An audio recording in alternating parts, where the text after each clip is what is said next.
கிறிஸ்துவுக்குள் பிரியமானவர்களே, ஆண்டவரும் இரட்சகருமாகிய இறைமகன் இயேசு கிறிஸ்துவின் பெயரிலே அன்பின் வாழ்த்துக்கள். இந்த நாளிலும் கூட நாம் தியானிக்கும்படியாய் எடுத்துக்கொள்ளப்பட்ட வேத பகுதி பரிசுத்த மத்தேயு 10ஆம் அதிகாரம் 31ஆம் வசனம். நீங்கள் விசேஷித்தவர்கள். பிரியமானவர்களே, தேவனுடைய உண்மையான பிள்ளைகளாகிய நீங்களே அந்த விலையேற பெற்றவர்கள். அவர் உங்களையும் உங்கள் தேவைகளையும் அறிந்தவராகவே இருக்கிறார்.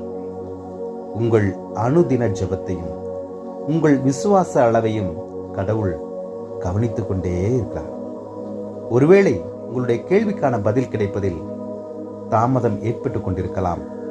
அதற்காக தேவன் உங்களை மறந்துவிட்டார் என்று பொருள் அல்ல.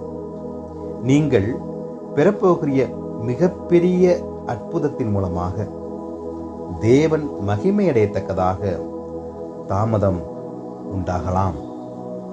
அண்ட சராசரங்களை படைத்த தேவன் உலகிலுள்ள ஒவ்வொரு உயிரினத்தையும் போஷிக்கிற உன்னத தேவன் அவரின் சாயலில் படைக்கப்பட்ட உங்களை மறந்து விடுவாரா? நிச்சயமில்லை. எனக்கு பிரியமானவர்களே, பயப்படாதீர்கள்.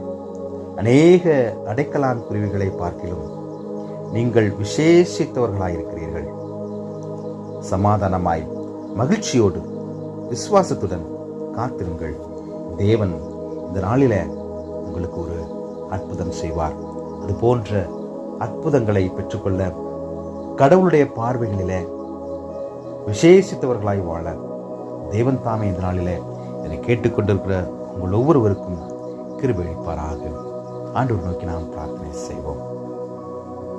கிருபையும் இரக்கமும் நிறைந்த எங்கள் அன்பின் கடவுளே, மனமகிழ்ச்சியான இந்த நாளுக்காய் நாங்கள் நன்றி செலுத்துகிறோம்.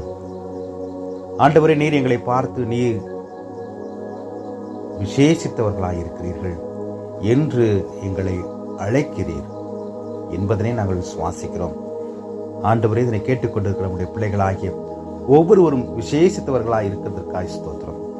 அவர்களின் கேள்விகளுக்கான பதிலையும் ஏக்கத்திற்கான பதிலையும் தேவைகளையும் தேவன் தாமே இந்த நாளிலே கொடுத்து அவருடைய தேவைகளை நிறைவேற்றி நன்மைகளை ஆசீர்வாதங்களை கட்டளையிடும்படியாய் மீட்பரும் இரட்சகருமாகிய இறைமகன் இயேசு கிறிஸ்துவின் வழி ஜெபிக்கிறோம் எங்கள் ஜீவனுள்ள பிதாவே. ஆமென்.